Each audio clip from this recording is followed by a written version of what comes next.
Hi, everybody. It's Mary Rowe from the Canadian Urban Institute. I always appreciate there's always one or two who are going to say, hey, beautiful music, but are we supposed to be seeing anybody? Yes, you are. But it takes a while for Zoom to kick in and for us to get the room as full as we can, particularly when we have a session as popular as this one. A couple of hundred people from across the country, lots of people sipping coffee on the West Coast, midday here in Eastern Central Canada, Eastern United States. People are a little further along in their day.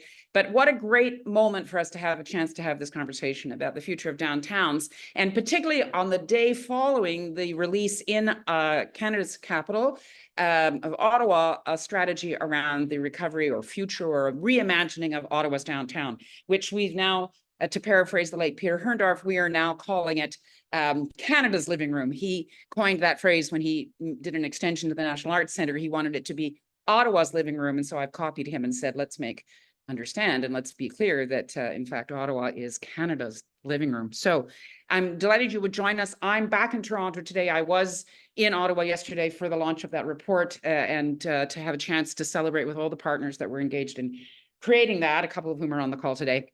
On this session today.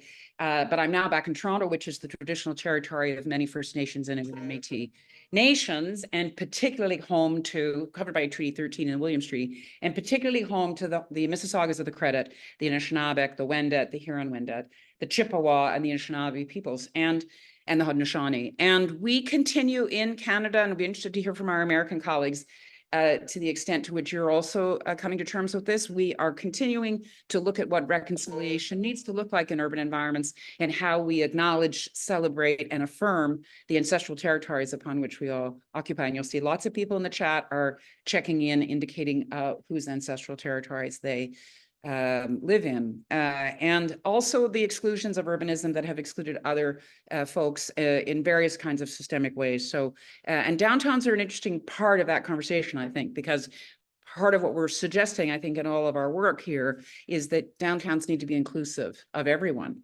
And one of the challenges we have is that they have become less inclusive through the pandemic. And now we have a moment where we can think about how to reinvest in them to become more inclusive. So, thanks for joining us. Everybody knows that we tape these City Talks, we publish the video version, and we publish the chat.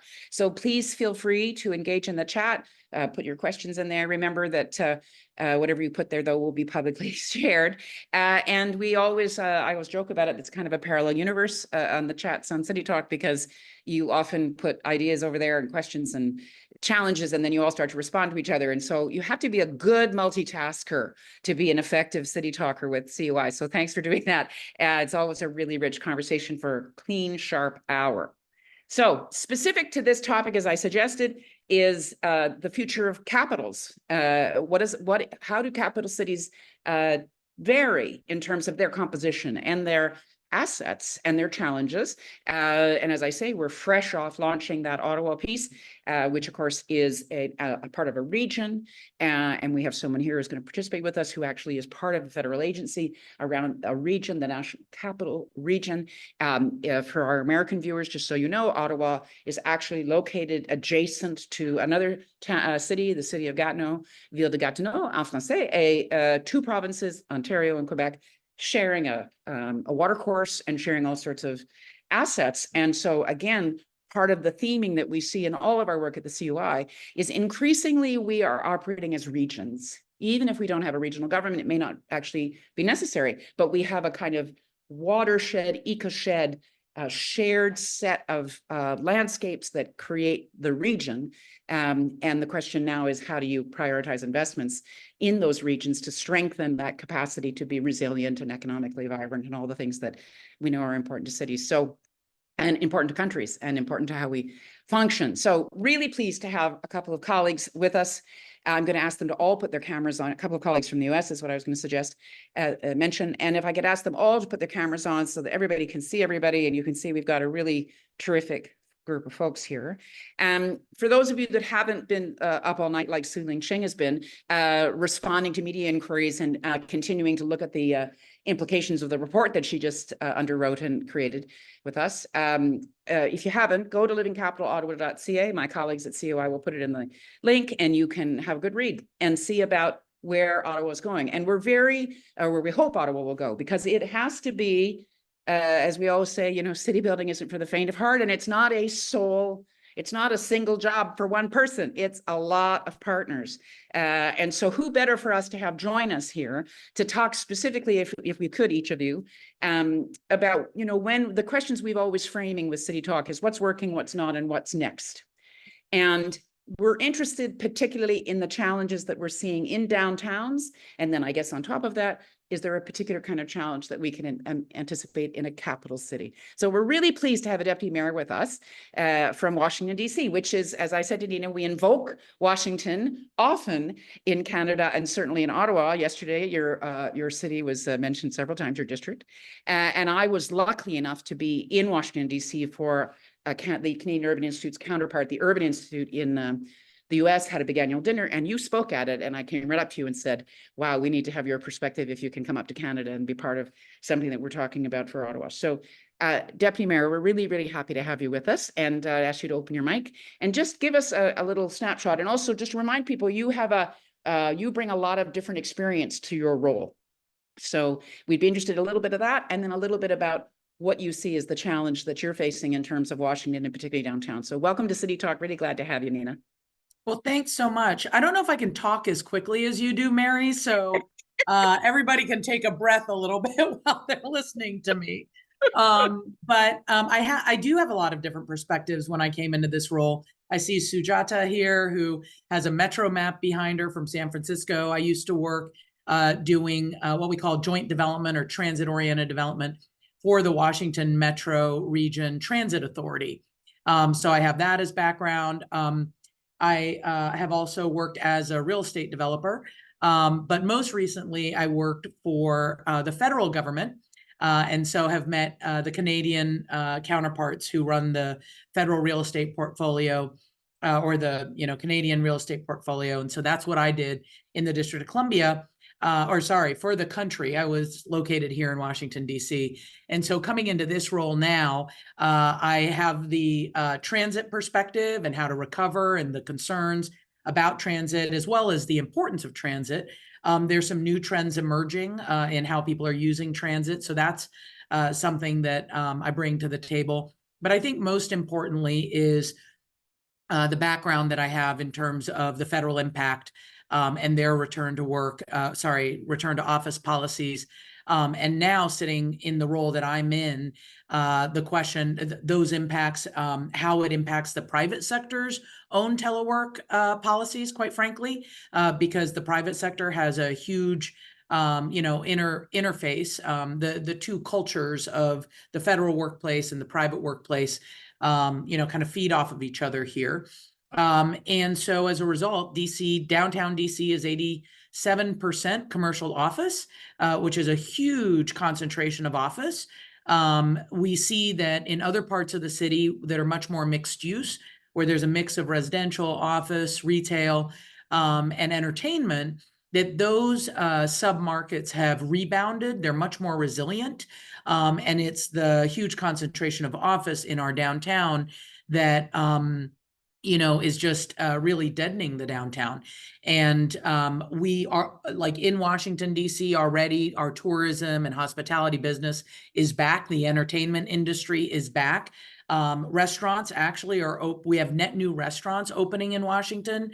The hotels are back. So we see where the strength of the economy is. We actually, just from most economic indicators, things like GDP, new business starts, employment growth, population growth, DC is doing well. But where there is significant challenge is in occupancy downtown and the commercial tax base that produces. And what we're anticipating over the next 5 years is a significant decline in office assessed values, and how that will hit our, frankly, the city's bottom line, more so than the overall economy. And so we are putting together our plans to reposition, just like you would think a portfolio, reposition these office assets to accommodate much more mix of uses. And so we already have an office to housing conversion incentive program that we've published and are taking applications on. but we're getting more aggressive than that. And we are now trying to incentivize office to what I call anything, anything that is productive. If you want to go office to trophy office, where we see demand, continued demand for trophy office space. If you want to do office to hotel, or office to something else that you might come up with, we will entertain all of that and incentivize that conversion, because we don't see any near or long-term demand for particularly Class B and C space downtown DC. We need to take it off market and start bringing back vibrancy, so we can have a mixed-use neighborhood in downtown DC, just like our mixed-use neighborhoods across the city. So that's kind of my 2 second, maybe that was longer, That's 3 minute, good. 3 minute That's good. coverage. Yeah. So listen, I've got to tell you, I don't know. I'm familiar with trophy wife. I am not familiar with trophy office. So is that just code for Class A? Like if you want to have a really spectacular, like It's Class A plus plus. So like views become really important. Okay. Just amenitizing, that there's like a really great restaurant on the ground floor. Right. It's really the whole building. So yeah, it's Class A is one thing, then there's Class A plus if you want to get really kind Or of there's technical about trophy, it, and or then there's trophy. Yeah. there's wonderful. I often invoke, because I'm a person of a certain age, I invoke the Petula Clark effect, which is that when you're alone and life is making you lonely, you can always go downtown. Things are all brighter there. You can forget all your troubles, forget all your cares. That there was something spectacular about going downtown. When I was a kid, I'd come in from London, Ontario, which for your benefit, Nina, is a couple of hours south of Toronto. And I would come to visit my aunt, and where we want to go, can we go downtown? So it's not a new conversation in that way, I suppose, to look at different ways. And I love your idea of converting to anything. We're with you on that. There was an initial conversation a couple of years ago, and in Canada's particular case, Calgary had the jump start on this. It had a shift in the oil and gas industry, which meant it had several empty office floors before COVID hit. So it's been at this for 10 years, and it has the most ambitious, aggressive, as you're suggesting, incentive program to get conversions happening. But we're, like you, starting to realize it's not only housing. Could be post-secondary use, could be cultural use, could be light manufacturing, right? Could be a maker space. Who knows?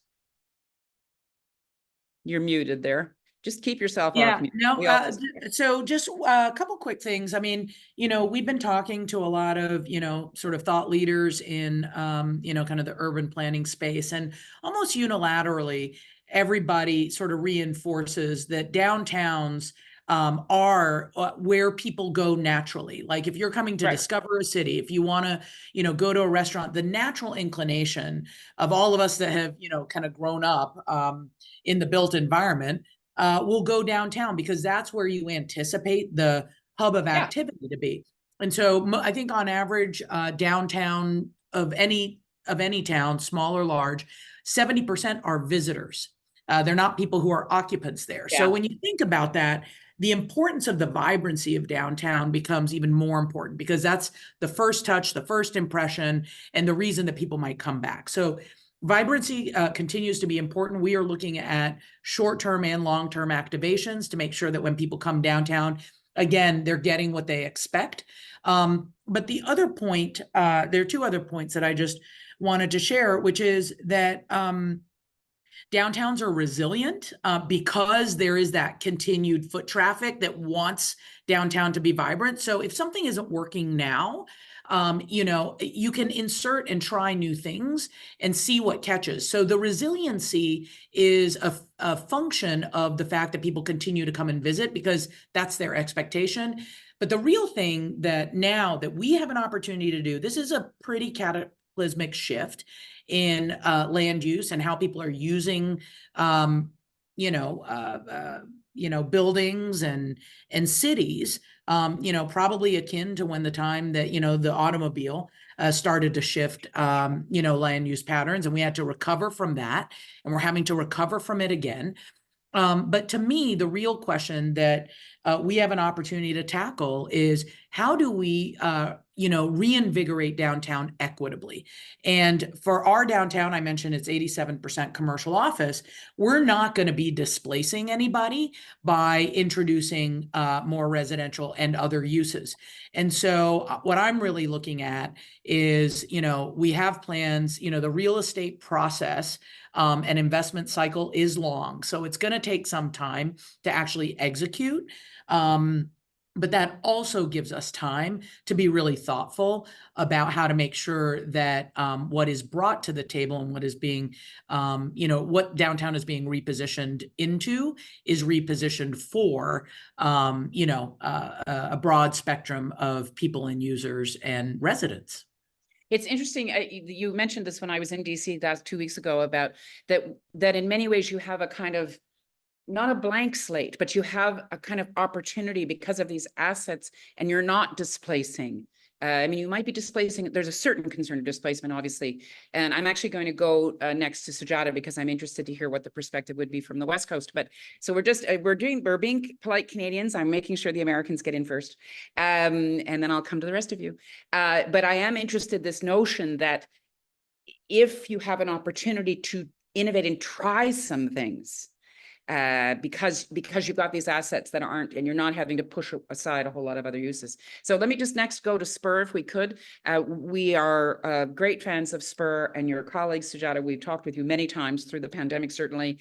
And when I lived in the United States, I had lots and lots of dealings with Gabe and with the previous leadership there, and continue to just watch with great interest as you're developing. So, and as you're animating. And the other thing that's so interesting, to echo what Nina just said, you've got your transit routes right behind you, and mobility is one of the critical ingredients, I think, right, to the future of these downtowns. So let's hear from you, and then we'll come to the folks that are in Ottawa. Go ahead, Sujata. Nice. Yeah, Welcome. thank you. Yeah, absolutely. I mean, the major challenge we've had with downtown San Francisco specifically is that around half of the office workers are back in the office. Our vacancy rate is about 30 million square feet, so 36% of the office space. That's a lot of inventory to try to fill up. Having fewer workers means less foot traffic to support small businesses. So we've had a lot of closures and, a lot of budget implications too for the local municipalities. And because of all of those dynamics and transit ridership is very low, we had a really successful BART transit system that was actually able to recapture a lot of its operating costs through fares. Unfortunately, now those revenues are gone. And so there's this existential crisis for a lot of our transit agencies of how do they survive. They've really been able to make it so far through pandemic relief. And so we're really dealing with how do we make sure that those agencies can continue to provide high quality, high frequency transit service. A lot of our challenges, though, were even before the pandemic with the lack of housing that is affordable to the workforce, particularly near the downtowns and near the employment centers and the commute to work. And so if we're able to address both the housing shortages and the transit access, I think we can go a long way towards recovering some of our economic prosperity and addressing some of our equity and sustainability goals. Downtown had also become so monocentric and dependent not on federal workers, of course, but on the tech sector. And so really trying to think about how do we diversify the economic engines for downtown and create more affordable spaces for smaller businesses and other types of uses downtown. Those are some of the questions that we've been grappling with. I mean, fortunately, in the Bay Area, we have a few things that are working well. We have, like I said before, a strong transit network that we can leverage. We have a still strong economy. I mean, we don't have people in the office, but we have a lot of job growth, and AI has really been booming and creating a lot of momentum in San Francisco. We have some of the tourism starting to come back. And then on the public policy side, there have been a lot of changes that have helped to create some momentum, making it easier to convert some of those obsolete Class B and C spaces into residential units. But On the financial incentive side, we still don't really have a conversation here in the Bay Area about what can we be doing to help the market recover. We can talk a little bit about like the cultural kind of cultural context of San Francisco and the kind of resistance to doing those kinds of partnerships. We also have a lot of opportunities, I think, to think about how do we experiment with the fact that there is some lower cost commercial space. Can we do something creative with artist housing, more Yeah. small business spaces? We're thinking a lot about sea level rise, particularly for the waterfront. How can we leverage some of the infrastructure investments that are coming in the downtown area and the eastern waterfront to create some possible, like, new investments, new public spaces, new exciting things that can make downtown more attractive to more different kinds of people. It's interesting, both you and Nina have touched on this idea that we be open to trying things, that we might have a moment to try some things. And I think that the dilemma is always, I suppose, maybe more complicated in cities that have more of a formal function. I'm going to come to you next, Toby, because you are very familiar with the dynamics of formality versus informality. But I think this is where I wouldn't say a Canadian wakes up and thinks, oh, they're risk takers over there in Ottawa, they're going to try some different stuff.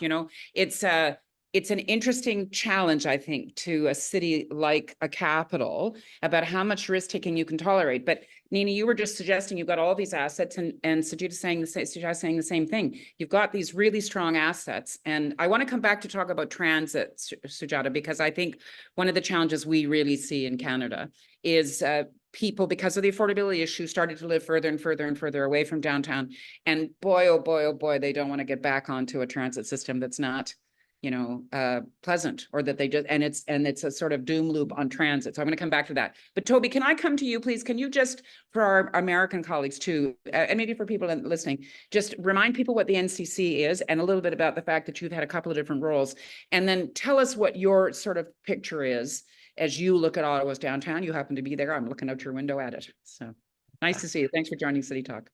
Yeah, thank you. And good afternoon, everybody. And thank you, Mary, for convening this panel. And thank you to the Ottawa Board of Trade, who are really the instigators of having us get together to talk about how to revitalize the downtown core in Ottawa. So great to see everybody here this afternoon. The NCC is a federal crown corporation that's charged with building and inspiring capital. That's really what our mandate is in a nutshell. And we have some similarities with DC in the sense that we're sort of artificial capitals. We're not Paris, we're not London, we're not Rome. We're cities that were established really as a capital. And then that feature, being a capital, has been central to our growth. And just to say that, Washington has been a great partner. We've worked very closely with our equivalents down there, which are a little bit of the National Capital Planning Commission, a little bit of the Architect of the Capital, a little bit of the National Park Service, and we're sort of all three in one, if you're trying to understand our role south of the border. And so, yeah, this notion of how do you create vibrant downtowns while at the same time reflecting the majesty of a capital and its important democratic role, and also managing that tension between the fact that capitals, if they're doing well, are attracting a lot of visitors, and that's important, and you want to be welcoming to those visitors, but at the same time, I can tell you that in the middle of March or the middle of November, we need to rely on residents of the capital to be helping with the stimulation of our downtown spaces. So there's certainly, I think, a commonality between Ottawa and DC in terms of managing those two population centers. On risk-taking, Mary, I would say that the pandemic did offer us an opportunity to do things differently, both here at the NCC, and I know the city of Ottawa too tried, like many cities across the world, to do things differently in terms of patios and open space and public space. We did the same thing in terms of trying to create more attractive spaces for people through turning many of our parkways over for active use. And so we saw that on many of our parkways that funnel into the downtown core. And that was a huge success. And we've seen, as a consequence of those pilots, a continuation of some of that programming. And I think that's really, really important. And maybe a word, and I don't want to steal Zach's thunder because I know the Byward Market was an important recommendation for the work that you announced yesterday, Mary. But just to say that I do think there's an opportunity. I think the lesson we've learned, and you alluded to this too, Mary, is we want to build our downtown cores for people, and we need to build really attractive spaces, and many of them need to be pedestrianized in order to be successful. And I want to leave you with one little anecdote. I spent the weekend, it was a long weekend here in Canada, at a ski resort called Mont Tremblant. And for those who don't know it, it's one of these ski resorts that's been turned into sort of a Swiss-style pedestrianized village. And we have them in different places. We have it at Whistler. It's the same company that did it here. And it's remarkable to see that when you do that, the place was teeming with people. And most of the reason why they were there is because they could walk around with their kids, play in fountains, wander around safely without having to worry about cars. And it was remarkable to me that people were willing to travel great distances to spend a few hours being in a pedestrianized space. And imagine if we could do that better as North American cities, and what the consequence of that would be for the successful rejuvenization of downtown cores after the pandemic. So I'm going to pause there, Mary. Thanks, Toby. You mentioned the C word, so did Sujata. I mean, this is actually, so did Nina at the beginning. You know, when cars entered, I mean, I've read all that literature about, we used to have horses and buggies, and then we had too much methane, and then we got cars, and then we've had cars for what have we had cars for a century, and now we're into a whole different evolution and technology. And it's going to reform itself, and as we know, cities are unbelievably resilient. But I appreciate your shouting out. People are putting in other intra-west sites, like there is one in Collingwood, quite rightly. I am interested to now go to Su Ling, and then I'm going to finish with you, Zachary, and then I'm going to ask everybody to put their mics on. Su Ling, the Board of Trade decided that you wanted to do this piece of work. Tell us what informed that. Why did you in the business community feel that you needed to double down and focusing on downtowns? Well, Mary, thank you. And thank you. If I could just use this opportunity to thank you and the team, and Jen and the team at CUI for working with us on this. And just to say that you were a proponent of, and we were successful in making sure that we had lots of partners working with us through this process, including Toby and his team at the NCC. And so, I mean, as the voice of business, we often will work on policies that are just aimed at making sure we have a competitive business environment for our business community, but also we became increasingly interested in what our role was representing the business community from a city building perspective. And when, you know, the city was first built, 160 some years ago, business leaders were very involved in deciding how the city would move forward. Right. And we just felt a calling recently, before the pandemic, and then certainly through the pandemic, to be involved in that conversation again and to provide some leadership.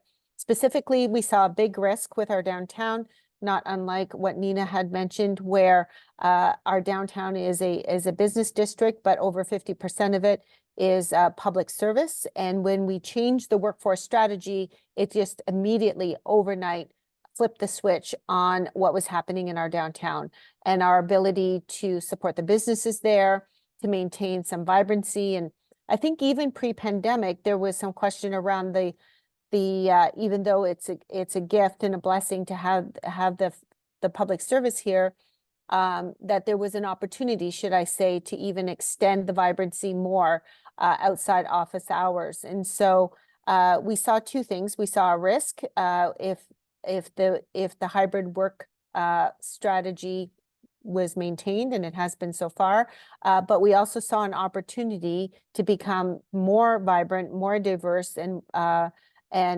transform the downtown, and to have the courage to do that where we might not otherwise have been able to do so. Yeah. I mean, it's an interesting dilemma, you know, when the statistic is offered, which I know is true. And Jennifer Barrett, who authored our report with her team, is in the chat providing data points, and she could probably provide this one. But when you have a high percentage of the foot traffic coming from visitors, which capital cities naturally do, but so does your town, Sujata. You've got tons of visitors coming to San Francisco. It's sort of it's a liability and an asset, right? And we always say that if you make a neighborhood vibrant and vital for the people that live there, it will attract visitors who come to look as well. But the dilemma is always, how do you make sure that that the city that you're in is a place where people want to live 24/7. They want to actually be there. They don't want to just pop in and pop out. So Zachary, you are sitting on one of the great assets of Ottawa. It's older than the city itself, the Byward Market, and you have witnessed, and I have in my many years of being a visitor to Ottawa and then a resident more recently, the kind of iterations that a place like the Byward Market goes through. And it's sort of the good, the bad, and the ugly, right? And that's the great, but you have a wonderful shot of the good there. So talk to us about what the challenges are for you, and you have to service a visitor community and a tourist community and a business visitor community and a local community as well. And then you've also got all sorts of other challenges. So just give people a picture about how you're anticipating the future. Certainly. Look, public space is just that. It's for the public. And I like to go back to, we had the Now King come through and the effort that sort of went into that experience. At the same time, we have individuals who perhaps are homeless or within that who live in the same space. I just want to pause for a minute, just for the benefit of our American visitors. If you actually heard what Zachary said, the Now King, just to remind you, Canada continues to have a king. So yes. When King Charles came swanning through, sorry, Zachary, just adding a little bit of cultural context for people wondering, who were you talking about? Keep going. So it's really about balance, and it's really, I get the opportunity to have conversations, at a policy level, and then come down and sort of see how they unroll on the street. And I think one of the things that's a recurring theme, what's working. I do think we're coming out of a phase of COVID where communities, cities are prepared to try things. In Canada, we are very, very young when it comes to being politically organized in the scope of history. And I think in a lot of ways, what our biggest value is, I'm going to go a little bit of political science 101 here, but in the US, it's a melting pot. And in Canada, we say a cultural mosaic. And what's important about that in public space is as people come together, that's really going to be our strength. We're seeing large immigration levels coming into Canada, and we're seeing cultural communities come here who have a far better understanding of what it is to come together. And I think we're learning that as a country and as a city. And so the future for Byward is really how can we provide spaces for these communities to come together and celebrate. Mary said, Canada's living room. Well, then perhaps Byward is our backyard. Come and play in our backyard, and that's what we want to do. We want to invite cultural communities, and we want to invite, creators, makers, all those things to come down here and reinvest in that market tradition. Because if you look around the world, public markets are something different than they are in Canada. It's a place where people exchange information, where they discuss. And I think to Toby's point, the next and most important challenge of what we're trying to do with public space in Ottawa is pedestrianize it.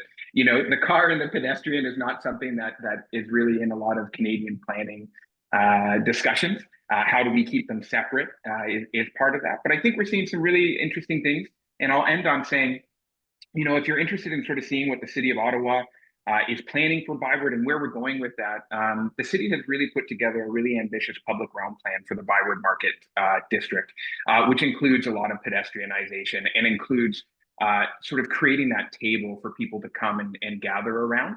And I should say, when it comes to connecting the city, Byward's an important piece here, but so is Lansdowne, so is LeBreton, so are the pathways that are connected, through the NCC. And I think our biggest strength here, and I'll give a big shout out to Sue Ling and Mary, is what this agenda has done is, in some respects, forced the conversation and forced people to say, hey, I'm here, I'm ready to roll up my sleeves, let's make this happen.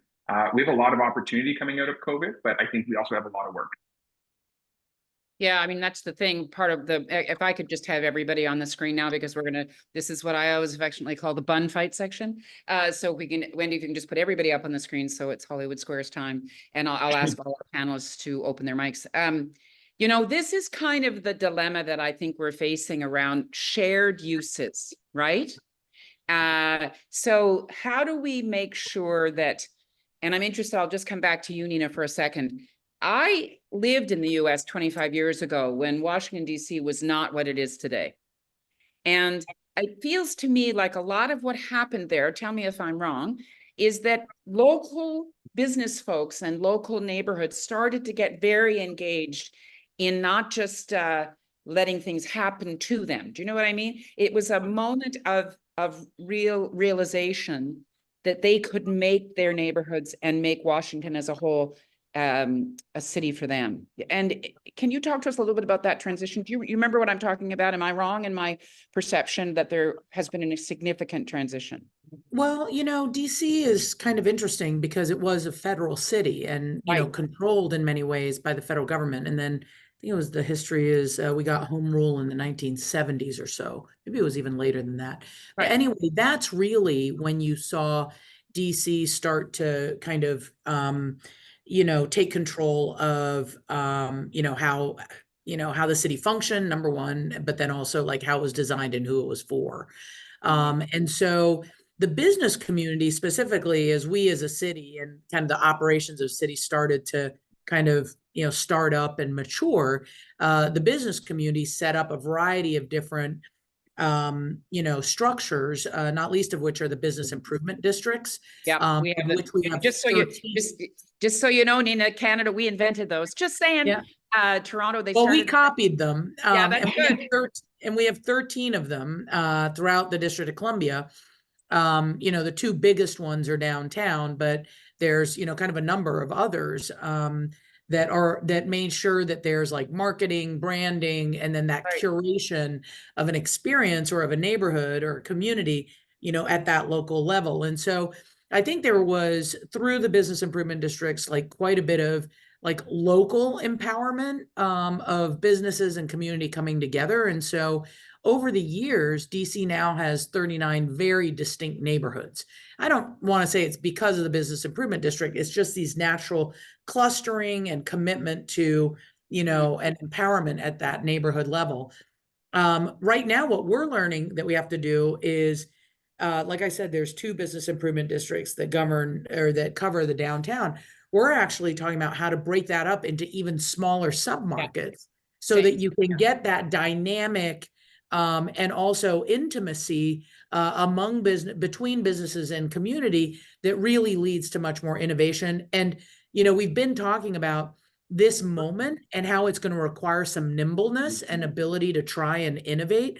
And I think getting organizational or governance structures down to a scale that you can ensure that type of nimbleness is really important. And just culturally, that's what I'm trying to promote within the government, and within what we call my cluster, like the 7, the 5 agencies that are affiliated with my work. So I think that, I mean, that's kind of the evolution of how DC has sort of grown into be what it is and how the business community has historically gotten involved. It is interesting, this kind of ground up. You've got to have how do you actually get to the granular? Even the creation of the Byward Market District, exactly, that was partly to do that, was to actually get very focused on a particular amenity. So Jada, when you look at the markets that Spur works in, San Francisco is also, in the Bay Area, is also a region of neighborhoods, in essence.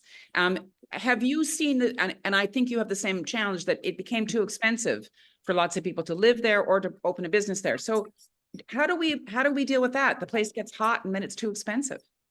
Yeah, it's interesting too, because the dynamics have changed in the neighborhoods of San Francisco, which are the more residential areas that are often mixed use, but certainly not the same sort of intensity and density as the downtown. There's actually been a bifurcation there where the neighborhoods seem to be doing well. A lot of people are working from home, spending a lot of time in the neighborhoods. And what we see is not a lot of people wanting to play and hang out in downtown because they have their own community. So there is that dynamic. And we also think that the downtown, the fact that the values have dropped significantly is also an opportunity for us to start to create more entrepreneurship, more artist spaces, really take advantage of those opportunities. We just have a little bit of a disconnect between what a lot of the institutional landlords are expecting in terms of rents and what they're willing to concede on, and what the actual market demand is. So we still have persistent vacancies at the ground floor level. We really have to actually, this is where I think the public sector and public-private partnerships through the bids can play a really important role in starting to create some of those programs and incentives that will start to shift the attitudes, because there is a little bit of a perception issue. When you have a lot of vacancies on the ground floor, it Yep. depresses the market and you don't Yep. see that type of activity happening. But I do think this is the perfect moment for us to take advantage of historically low values to be able to start to make that shift and create a downtown that really is for everyone, and urban centers that are really for everyone and not just for the elite. The dilemma, though, and I'm interested whether or not other cities, and maybe somebody in the chat will put in some ideas, but as you, if those storefronts stay vacant, then you start to, it devalues the real estate value, which means it diminishes the amount of property tax that can be collected by the municipal government that actually has to provide the services that make it appealing for a business to open, or, and as we're seeing in the chat, lots of concerns about community safety. That if you don't have businesses that are operating and there's a vibrancy and lots of people living there, then it starts to feel unsafe to people.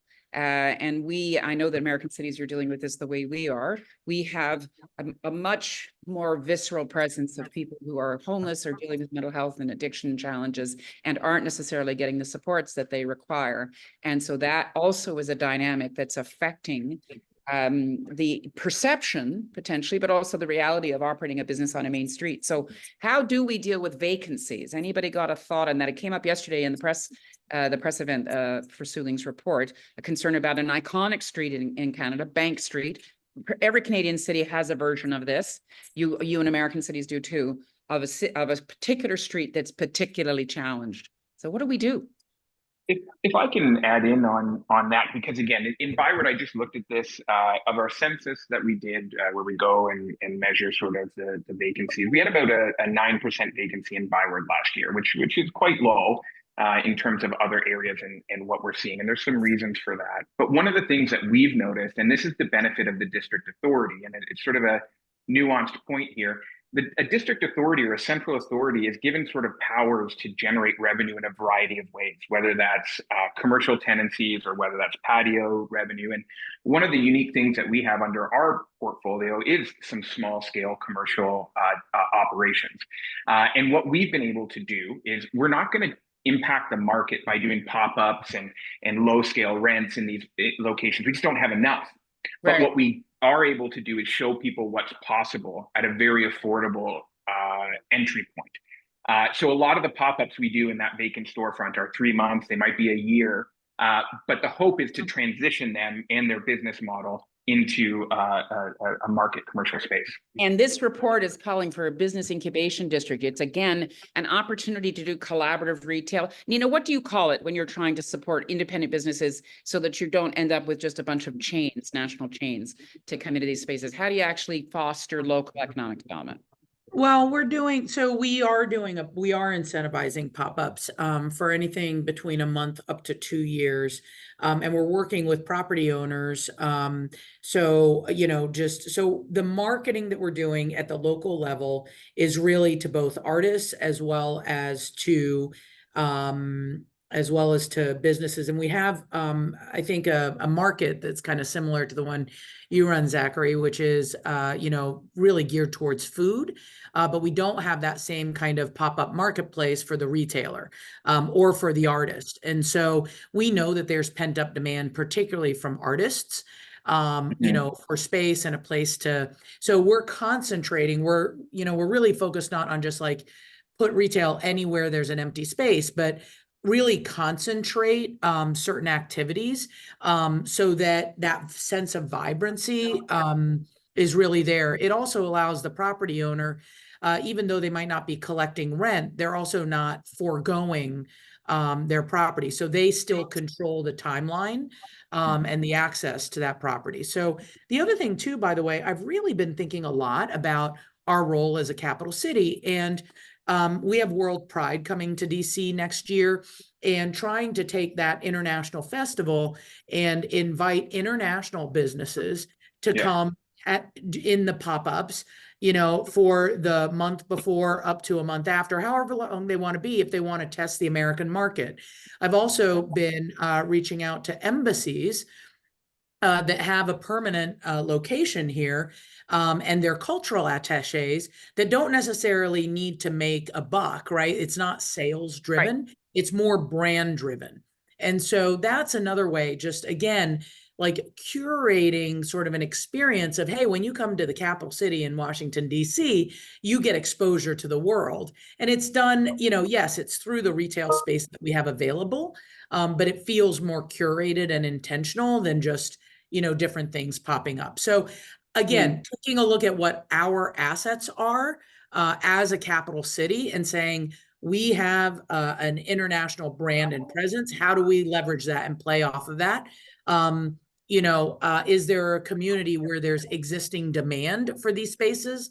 The artist community is that pent up demand that's looking for space now. And then how do we also go after local businesses that couldn't have afforded necessarily a retail space Kind of and both. offer that opportunity? And It's- we are offering grants to local businesses specifically to be able to pay for whatever, limited investment needs to be made to make that space more suitable. And you're doing that from the municipal government. It's at the DC government. Correct. That's Yeah. fantastic. So I think we've got, close to $5 million program for next year. Yeah. In, I mean, these grants don't always have to be big, they can be quite modest. That's often a small business Correct. doesn't need much. Yeah. Toby, you've been in the cultural diplomacy business a few times. Tell me your reflection on what Nina is suggesting for Washington. That's certainly one of the value propositions for Ottawa, I would think, is attracting. Right. Go ahead. Yeah. Absolutely, I agree. I mean, we started this thread by talking about business vacancies, and the solution, in part, on top of the various ideas that have been put forward, are what are the other related elements that can help? And one of them is certainly arts and culture. And Washington does that in spades and does a fantastic job. We have great cultural and arts institutions within walking distance of the market that Zach is responsible for and our downtown. And so, that's already an asset, and we're working hard and in partnership with them to improve that. As one example, we are opening a new public park, a new public space right it used to be the back of the National Gallery of Canada. It should be the front yard, Right. which leads me to the other word that I wanted to use, which is waterfronts.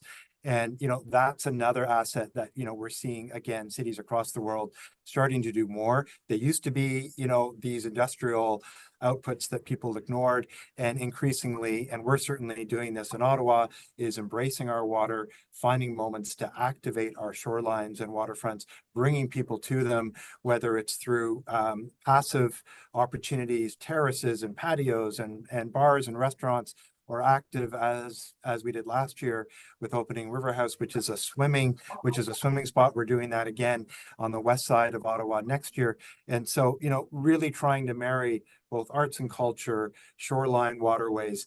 Density is something that I thought you did a great job yesterday in the report, highlighting the importance of, we need people to live here too. We need people to live in the downtown core, but all of those things are going to help. And I do want to acknowledge that I think Washington has done a fantastic job. I was down there last year and seeing how they're really bringing density and residential opportunities for people on the river, both on the Anacostia and on the Potomac. It's super impressive. And, we're certainly thinking deeply here at the NCC about how we can contribute to that, about using our extraordinary water to both, attract residents in the density we need, but also give visitors an opportunity to enjoy them.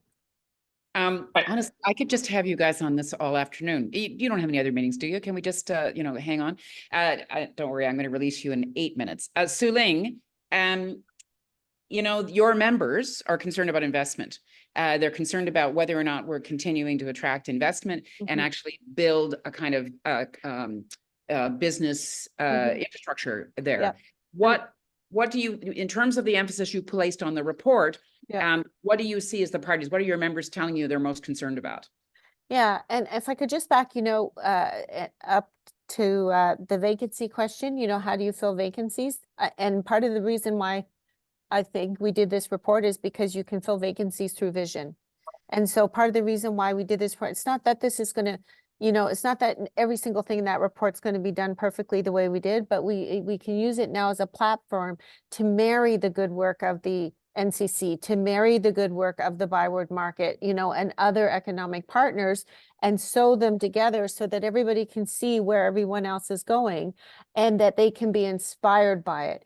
And so part of the reason why we wanted to do this, I didn't know if you asked me or someone else in the beginning, is because we just wanted to create one platform, one conversation about all the good things that are really already happening, right? All the good things that are intended to happen. And then you can layer in the incentives and layer in the policies and layer in the funding to make it happen. But for us, a lot of it comes down to, we believe economic growth is the key factor here, and that it has to be a marriage between the public sector economic partners work. And so for us, by having a plan, by demonstrating the partnerships that we have, you know, as we layer in each of the pieces, what we're really trying to do is build confidence in the community, both from the capital markets, you know, from the people deciding to live here, visit here, work here. We want to build in some confidence so that when people say, you know, they're considering Ottawa, whether they're an artist, an entrepreneur, an investor, a developer, that they can see that we're working together and that we have a plan. Can I just double down on that, Suling? Sure. I absolutely think that right now, coming out of the pandemic, there took, you know, a year or so, you know, everyone's just kind of coming out of that fog. And then there's the big question of like, what is the impact of telework on our economy, on our downtown, on the future? Like, you know, is the 15-minute city going to govern? Like, just all these questions.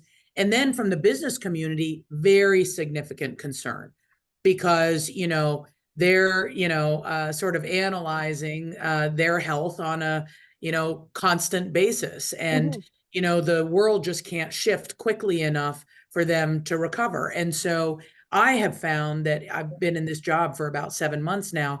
What people have wanted and craved and needed the most is clarity about direction, even if it's not perfect, but that confidence, and like, do they see themselves in where, you know, the city is going in the future? Incredibly important. I just want to tell you, I just double down on that. Yeah. Everything I that you mean, just capital wants certainty, and they do move fast. They do move fast. And so they will go, all other things being equal, if we're looking at competing with other markets, they will go where there is certainty, where they see potential and opportunity, and where they see a willingness to work together, I believe. And certainly a key point of this report that they did, that was done for Ottawa, was creating a table of champions and having that kind of mutual accountability, which is a model that's very prevalent in American cities and that Spur has supported for many years around these Bay Area, not just in the Bay Area, but across lots of different environments that you guys have worked in. Sujata, I just want to leave us with, we only got a few more minutes, but I am concerned about inclusion. How do we, you talked about mobility, you talked about how we bifurcated communities in many ways over time, thanks to the car, thanks to the way the economy grew. Do we have what kinds of measures do you think, and I'm gonna ask each of you to speak to this and then we'll quit. But I'll start with you, Sujata. What do we need to do to make sure that we're actually building an inclusive downtown and an inclusive urban cores where there's room for everybody? How do we do that? Because right now, a lot of people have misgivings about whether that's possible. Yeah, I mean, I think, you know, I don't have the full answer of like, here are the 3 things we do to make this an equitable and inclusive downtown. I think one of the #1 things we always try to tell people is we're not trying to go back to where we were before, because that was not inclusive. We had prosperity, we did not have inclusion. And so for us, when we talk about downtown, we try really hard not to use metrics like what's the value of the commercial real estate asset, because that's an important metric for us to understand in terms of the economic health of the city, but that's not actually going to be the indicator that will tell us if we've been successful in creating a more inclusive, vibrant, and equitable downtown. So we really need to think about who is actually benefiting from the public policies that we are setting forward, and is it actually going to make it a city where other people can feel like they belong. So do we need some different kinds of measures? Everybody laments that, why do we talk about GDP? It seems to be the only thing we can talk about, but we do need other measures that give us this indication that we're on the right track. I'm going to ask each of you for a little closing comment. Just be aware we've only got 3 minutes. Do the math. That means you have to talk quick, like me. Zachary, then Toby, then Nina, and then Suling. Go ahead, Zach. Sounds good. The only thing I'll leave folks with is a big thank you for showing up. And to that point, show up. Show up in your public spaces, show up at your committee meetings, show up in your elected officials' offices. The time is now to roll up our sleeves and do this work. Yeah. Toby? Yeah, I mean, so much to digest from the report yesterday and from this conversation, but I think your emphasis on partnership, on mutual accountability is hugely important. There are many organizations and levels of government that are interested in this, and I think Su Ling and the Board of Trade has done a great job of starting the conversation, and there's lots of work still to go, but I feel really encouraged from what's happened thus far. So thanks. And you're a good model. I use the NCC model often as an example of a tri-level. Are you tri? You have Ontario in there too, don't you? Are you? Are you? Yeah, I mean, the province matters too, for sure. Oh yeah, the province. Yeah, like those are our states. Oh yeah. But you're a good model for governance and how do we actually move forward? I always feel we get defeated if we say it's somebody else's jurisdiction. Just for Nina and Sujata's benefit, Canada is seized with the housing crisis. And one of the challenges that we hear, like you are, one of the challenges we hear is that none of the orders are prepared to take responsibility for it. And so that's when we get kind of stuck. So I appreciate what you're saying, Toby. We've just got to stay on in partnerships and how critical that is. Nina, last thought from you? Yeah, I mean, somebody said, Zach said, show up. I'd say, you know, partner. A lot of people come to me with problems. I know what the problems are. I need solutions and I need people who can execute. And so if there's something that you've got, then find a partner and bring it forward and don't hesitate. We are all innovating and we get to define ourselves at this moment. It's pretty interesting, isn't it? We can try some stuff. Yeah. Su Ling. I just want to echo Zach and Toby and thank them for their partnership in this community. And that's why I'm so optimistic about Ottawa. So those partnerships showing up, working together, but you know, thinking big, like having some lofty goals, believing that together that we can do amazing things. And I always love the term, if you reach for the moon, even if you fall, you'll land in the stars. So like thinking big, look, and the NCC's done and Zach have both done beautiful work in this regard. And so I think for the downtown, we're well set up for that. Last word to you, Sujata. Yeah, I mean, I think what I'm really excited about is the fact that everybody does seem to have a handle on where the vision needs to go at this point. And so it's really time to kind of roll up sleeves and do the implementation. And I think there's a lot of low-hanging fruit, even on removing barriers, making it easy for folks to open a small business in downtowns, thinking about how government is actually a force for good. That can really be an important part of changing the culture and the mindset. Right. Listen, thanks, gang. Really, as you can see in the chat, people so appreciative. You just have an infusion of ideas and imagination and good questions and lots of open struggle about how we all move forward. So congratulations again, Su Ling. The work just begins in Ottawa. Sujata, nice to see you. Thanks, Nina. Always great to have DC with us. And we continue to refer to you fondly. And Toby and Zachary, thanks for all the work you do. Thanks for everybody for joining us on City Talk. Have a good day. Thanks.